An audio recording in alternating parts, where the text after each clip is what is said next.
Hola y bienvenidos a Través de la Biblia con Les Feldick. Un ganadero y agricultor de Oklahoma, Les Feldick, ha estado enseñando clases de Biblia al estilo casero durante 20 años en Iowa, Oklahoma y Texas. El estilo único de enseñanza bíblica de Les Feldick ha hecho que los libros de la Biblia cobren vida. Cuando les está enseñando, es tan interesante que la gente dice que el tiempo parece volar. Y ahora, aquí está Les Feldick.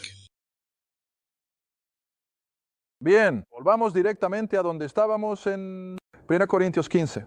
Y para aquellos de ustedes que se están uniendo a nosotros por televisión, solo nos gustaría hacerles saber que todos los programas anteriores están disponibles en video, en impresión y ahora en audio. Así que si estás interesado en alguno de esos, ¿por qué no? Simplemente escríbenos o llámanos. Y de nuevo me gustaría enfatizar cuánto disfrutamos de sus cartas y de vez en cuando alguien escribe y se disculpan porque no tienen los fondos para dar, y siempre respondo de inmediato, no te disculpes porque eso no es lo que estamos esperando aquí. Nos encanta que la gente escriba y nos encanta escuchar a las personas decir que por primera vez en su vida están disfrutando de la Biblia, la están entendiendo. Confiamos en que a la luz de eso el Señor nos está usando. Bien, ahora simplemente aprovecha el tiempo y volvamos directamente a 1 Corintios capítulo 15. Apenas logré decir la última palabra en el programa anterior y no sé qué habría hecho si no lo hubiera hecho. Pero de todos modos, aquí está ahora.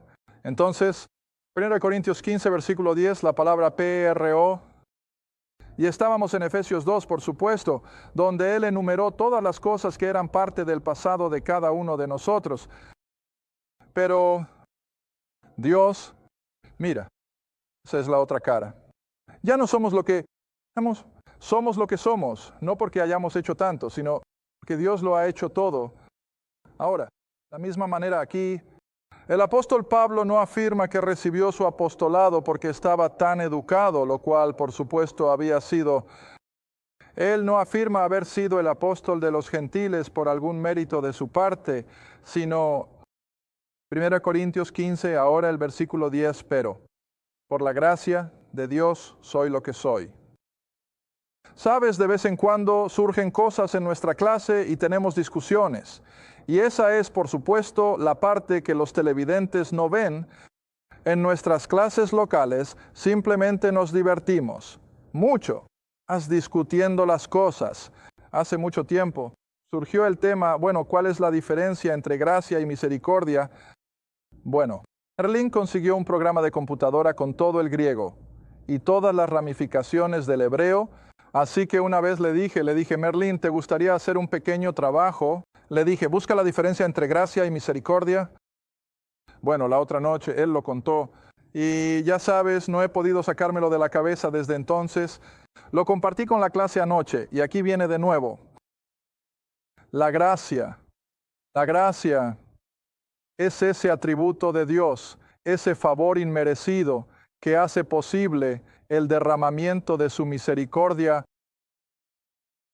¿Lo entendiste? Si no fuera por la gracia de Dios, nunca podría haber derramado misericordia sobre la humanidad, porque no lo merecemos. Pero dado que la gracia es ese favor inmerecido, Dios pudo derramar misericordia. ¿No te encanta eso? Chicos, sí. Voy a estar enseñando en todos los tiempos, lo entiendo. Es la gracia de Dios la que hace posible que Él te muestre misericordia, en lugar de ira y juicio. Así que está bien, versículo 10, escucha a este perseguidor, este ferviente fanático religioso, que, y lo digo sin disculpas, odiaba el nombre de Jesús de Nazaret. Compasión. Y ahora por la gracia de Dios, en lugar de eliminar al hombre, en lugar de enviarlo de la escena a su condena eterna, ¿qué hizo la gracia de Dios? Le permitió a Dios salvarlo y derramar misericordia. ¿Recuerdas? Creo que fue hace varios programas. Supongo que cuando estábamos en Romanos 12, cuando estaba mostrando cómo eso, a Israel le fueron quebradas las ramas, y los gentiles ahora están injertados en la raíz y la abundancia de Abraham. ¿Recuerdas esa serie? Y luego hice la analogía de cuántas veces a lo largo de la historia humana, ¿qué pasaría si Dios hubiera reaccionado sin gracia y misericordia? Si Él hubiera reaccionado de acuerdo a lo que era justo, ¿qué habría hecho una y otra vez? ¿Aniquilar a la raza humana? ¿Aniquilar a Israel? Y luego recuerda, di la ilustración en particular. Recuerdo que cuando Israel exigió que Aarón les hiciera un becerro de oro, mientras Moisés estaba en la montaña, y cuando Moisés bajó, estaban bailando en toda su lascivia y practicando toda su inmoralidad. ¿Qué podría y debería haber hecho Dios con ellos? Un solo pensamiento. Habrían desaparecido. Pero le dijo a Moisés más tarde en Deuteronomio, creo que es 33, tendré compasión de quien tendré compasión, tendré misericordia de quien tendré misericordia. ¿Por qué? Él es soberano. Él es soberano. Él puede hacer lo que quiera. Y así cuando Israel o la humanidad llega al punto en el que debería haberlos aniquilado o haberlos sacado de la escena, Él se retiró. Esa es la palabra que usé. Él se retiró a su soberanía. Por gracia, derramó misericordia. Hizo lo mismo con este hombre. Vaya, podría haberlo aniquilado en ese camino a Damasco y haber terminado con él. Pero en lugar de eso se retira a su soberanía. Y dice, tendré compasión de ese hombre porque yo soy Dios. No tengo que preguntarle a nadie. Y así Él perdonó a ese hombre. Y como dice aquí, lo salvó por su gracia. ¿Ves? Versículo 10 en 1 Corintios 15. Una vez más. Es por la gracia de Dios que soy lo que soy, y su gracia que me fue otorgada no fue en vano. En otras palabras, Pablo de Tarso sucumbió inmediatamente a la gracia de Dios. ¿Y cuál fue su respuesta? ¿Quién eres, Señor? ¿Ves? Un pecador humilde y buscador salvado por gracia. ¿Sabes? Y ahora está listo para hacer lo que Dios quiera que haga. Y mientras tanto, ¿qué le había dicho Dios a Ananías en la parte alta de Damasco? Oye, este tipo está llegando a la ciudad. Y Ananías dijo, sí, pero he oído cómo persigue a los creyentes judíos. Y Dios dijo, no te preocupes por él. Voy a enviar a este hombre lejos, a los gentiles. Él va a sufrir por causa de mi nombre. ¿Y sabes cómo lo hizo? Si no crees que Pablo más tarde sufrió, lee 2 Corintios, creo que es el capítulo 11 o 12. ¿Cómo sufrió ese hombre? Pero nunca disminuyó su fervor, por llevar el evangelio a los gentiles paganos. Está bien, versículo 10, continuando la lectura. Así que dice, trabajé más abundantemente que todos ellos, es decir, que todos los otros apóstoles antes que él. Sin embargo, Pablo dice, no fue en mi carne que hice todo esto, sino la gracia de Dios que estaba conmigo.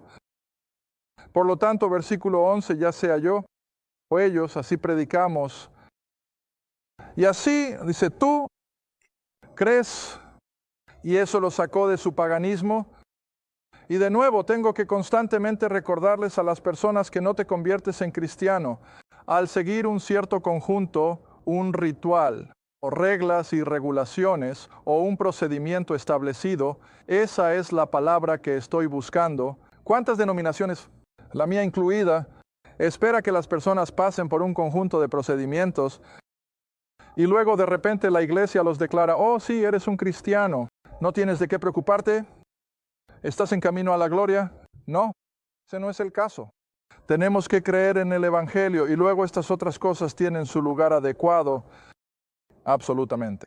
Estoy a favor de la iglesia local, estoy a favor de la escuela dominical y de todas estas cosas, pero no debes usar eso como un sustituto de la salvación. Tiene que ser por fe personal en esta muerte, sepultura y resurrección de Cristo. Está bien, ahora versículo 12. Aquí entramos en todo el tema del capítulo, la resurrección, la vida. Después de la muerte. Ahora, si se predica o se proclama que Cristo resucitó de entre los muertos, ¿cómo es que algunos de ustedes dicen que no hay resurrección de los muertos. Ahora, en esa pregunta tengo que pensar que Pablo debió haberse encontrado algunos saduceos en Corinto, porque recuerdan, en el ministerio terrenal de Cristo, los fariseos todos saben lo que eran. Eran fanáticos religiosos, y quiero decir, pensaban que eran los únicos con sus túnicas de autojusticia que alguna vez iban a merecer algo de Dios, pero también tenías a los saduceos. Ahora, los saduceos nunca creyeron en la resurrección de los muertos, rechazaron eso como una tontería. Y así, en esta pregunta aquí, tengo que pensar que debe haber habido algunos saduceos en Corinto, porque Pablo dice, algunos de ustedes están diciendo que no hay resurrección de los muertos. Está bien, versículo 13. Sí, eso es cierto, si no existe tal cosa como la resurrección de los muertos, y por supuesto, probablemente estoy hablando con muchas personas en mi audiencia esta mañana que tienen la misma mentalidad de que esto es todo lo que hay. Cuando mueres eres como un perro y se acabó. Pero Pablo dice, si no hay resurrección de los muertos, si no hay vida, después de la muerte entonces Cristo no ha resucitado. ¿Está bien? Versículo 14, y si Cristo no ha resucitado, entonces nuestra predicación es vana y su fe también es vana. En otras palabras, todos los que se adhieren a alguna forma de cristianismo, y si son fieles en asistir a la iglesia y en sus actividades cristianas, si no hay resurrección de los muertos, ellos, de todas las personas, son los más tontos. Vaya, están perdiendo su tiempo. ¿Por qué en el mundo sentarse en el banco y cantar los himnos de la fe y todas estas cosas si no hay resurrección de los muertos? Es una tontería. Y así es como Pablo está utilizando esto como un argumento. ¿Sí? Resurrección de los muertos, porque Cristo resucitó de entre los muertos. ¿Quién es Josh McDowell? ¿No es él quien escribió ese gran libro sobre la resurrección? Uno de los mejores libritos de bolsillo que he leído sobre la prueba, la resurrección de Cristo. Espero haber acertado con su nombre. Y él había comenzado como un completo incrédulo en un campus universitario. Y después de graduarse de la universidad, se había estado divirtiendo tanto, destruyendo la fe de los estudiantes universitarios, incluso siendo él mismo un estudiante. Así que decidió que para llevarlo un paso más allá, iría a Israel y desenterraría todas las pruebas de que la resurrección era solo una falacia. Pero cuanto más cavaba, más se demostraba a sí mismo que estaba equivocado, y salió de eso como un creyente nacido de nuevo. Y luego, por supuesto, la dirección de su vida, supongo, cambió completamente, si recuerdo correctamente la biografía, y literalmente pasó años yendo de campus universitario a campus universitario, demostrando a los estudiantes que Cristo literalmente, físicamente, resucitó de la tumba. Bueno, esto es lo que Pablo está haciendo aquí con los corintios. Él les está demostrando sin lugar a dudas que Cristo murió, pero Él resucitó de entre los muertos y esa es la esperanza. Cada creyente, si no lo hizo, más vale que empaquemos, tiremos nuestra Biblia y nos vayamos a casa y lo olvidemos. Pero tú no lo haces porque sí lo hizo. Él resucitó la tumba.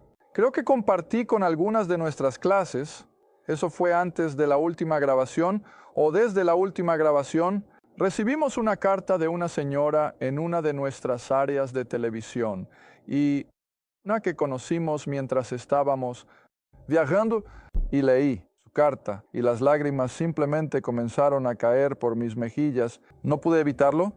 Y ella dijo, Les, el próximo domingo de Pascua, cuando esté con la congregación y cante, Él vive, sé que Él vive. Ella dice, por primera vez en mi vida voy a significar lo que estoy cantando.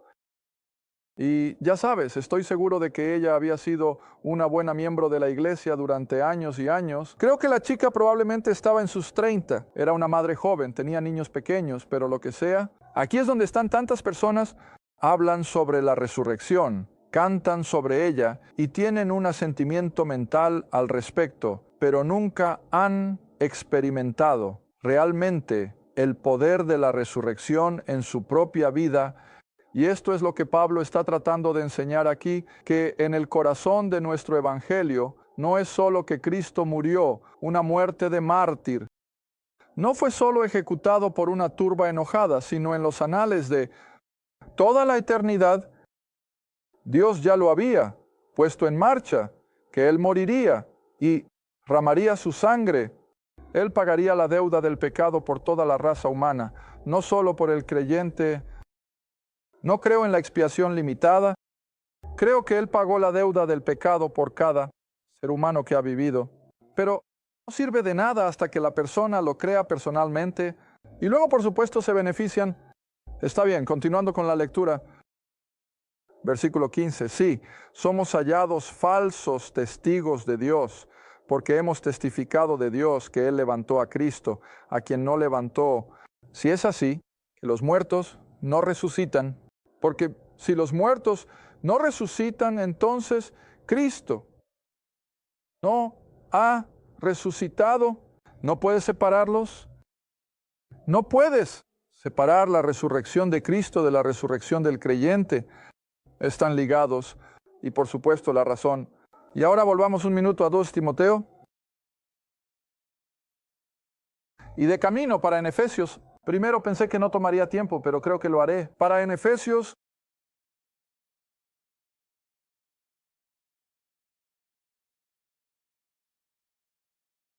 Efesios capítulo 1, empecemos en el versículo 10.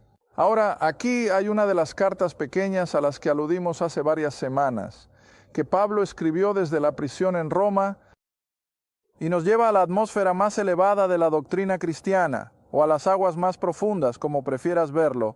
Pero aquí llegamos ahora a esta carta a los Efesios, donde ya no hay más referencia al Antiguo Testamento, ni más referencia al judío, pero es un terreno más elevado. Es el territorio del cuerpo de Cristo. Y mira lo que dice, comenzando en Efesios 1, versículo 10, que en la dispensación de la administración de la plenitud del tiempo, que Él pudiera reunir. 1.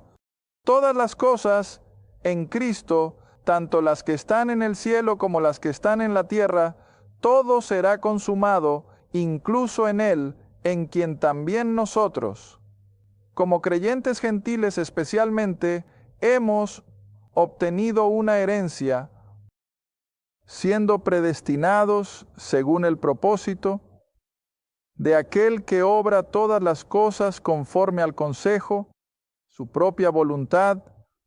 Ahora aparece otro versículo. No quería hacer esto. Cariño, volvamos al capítulo de los Hechos. Tengo que unir todo esto. Simplemente tiene que ser Hechos capítulo 2.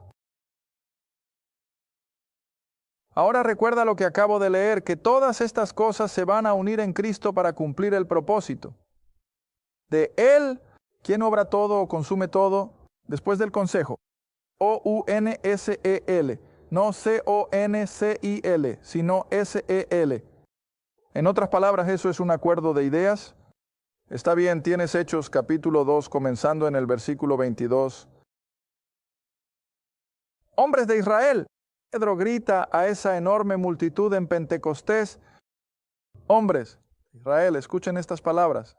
Jesús de Nazaret, un hombre aprobado por Dios entre ustedes por milagros, maravillas y señales que Dios hizo por medio de él en medio de ustedes, como ustedes mismos también lo saben, este mismo Jesús siendo entregado a la crucifixión, Él siendo entregado por el consejo determinado, la misma palabra, entregado por el consejo determinado y la presencia de Dios. ¿Cuándo ocurrió eso?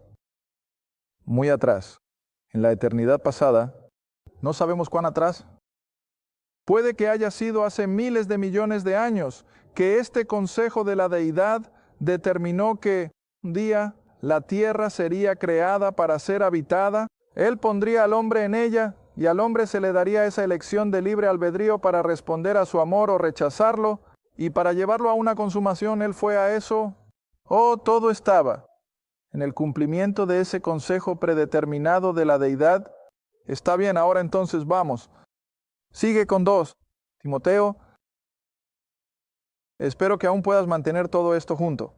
Ahora vamos a 2 Timoteo, capítulo 1.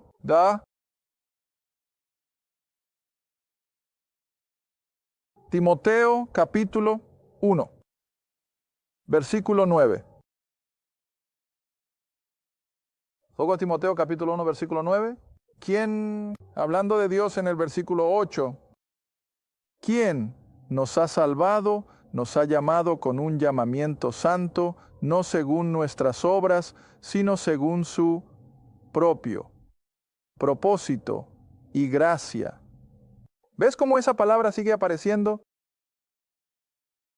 No fue según nuestras obras, sino según su propio propósito, que era lo que leímos en Hechos capítulo 2 y en Efesios 1, que nos fue dado en Cristo Jesús. Cuando, antes de que comenzaran los tiempos, es asombroso, ¿no? Que este es el propósito eterno del Dios creador, que Él creó todo para su propio propósito. ¿Y cuál era su propio propósito? Que todo redundara en su gloria. Y sin embargo, entramos en ese propósito al ser receptores de su gracia y misericordia y nos convertimos en partícipes de todo ello por una simple fe en el Evangelio. Oh, escucha, es imposible de comprender. Está más allá de la comprensión humana. Pero la Biblia lo enseña y más vale que lo creamos. Está bien, volvamos al 1. Corintios 15. Ahora, el versículo 17. Y de nuevo, ahora hay mucha repetición en este capítulo. Y recuerden, la repetición siempre tiene el propósito de enfatizar algo que Dios quiere que sepamos. Y así, a lo largo de este capítulo vamos a ver repetido y repetido y repetido todo este concepto. La resurrección de los muertos. Está bien, ahora el versículo 17. Si Cristo no ha resucitado, si se quedó en la tumba, entonces tu fe es vana. Todo es en vano, aún estás tu pecado. Estás condenado. Está bien, el siguiente versículo. Entonces también aquellos que han dormido en Cristo, en otras palabras, los creyentes, habían abrazado el cristianismo, habían abrazado el evangelio de Pablo. Si Pablo no fue resucitado de entre los muertos, ellos también están tan condenados como cualquier otra persona, porque sin el poder de la resurrección no hay vida eterna. No puede ser. Y así todo tiene que volver a ese aspecto triple del evangelio que, sí, el eterno Dios creador mismo tomó forma humana y murió, derramó su sangre, fue enterrado 3 días y 3 noches en la tumba como prueba positiva de que realmente estaba muerto. Mira, hay muchos predicadores liberales y de tipo modernista que dicen, bueno, si realmente resucitó de entre los muertos, entonces en realidad no estaba realmente muerto. Él estaba simplemente inconsciente y lo trajeron de vuelta a la vida. Sí, hay quienes enseñan eso. Pero no, él estaba literalmente, físicamente muerto. Y luego, Dios lo resucitó de entre los muertos al tercer día, según las Escrituras. ¿Está bien? Ahora entonces el versículo 19. Si en esta vida solamente tenemos esperanza en Cristo, somos de todos los hombres los más que miserable. Ahora sabes lo que está diciendo. Lo mismo que el mundo nos lanza hoy. ¿Por qué renuncias a un buen momento? ¿Por qué salir del carril rápido solo por el hecho de ser cristiano? ¿Por qué no lo disfrutas al máximo? ¿Por qué no disfrutas de la carne? Porque después de todo, cuando estás muerto, se acabó todo. Y Pablo dice, si eso es cierto, probablemente haya mérito en lo que están diciendo. Adelante. Disfruta de los placeres de la carne, porque mañana estás muerto. No hace ninguna diferencia, pero no es así. Nosotros, de todas las personas, no somos miserables. Tenemos esa esperanza. ¿Ves? ¿Está bien? Quedan unos minutos. Regresa conmigo a Tito, capítulo 2.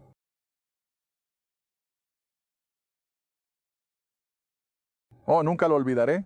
Hace muchos, muchos años un hombre vino a nuestra pequeña iglesia rural en Iowa y durante toda una semana, en la que la temperatura nunca subió de 30 grados bajo cero ni siquiera durante el día, ese pobre hombre fue fiel y nos enseñó cada noche del capítulo 2 de Tito, versículos 11 al 15. Descubrí hace un tiempo que ahora ha partido para estar con el Señor. El nombre del viejo era Doctor. Nunca lo olvidarán, y él no hablaba rápido.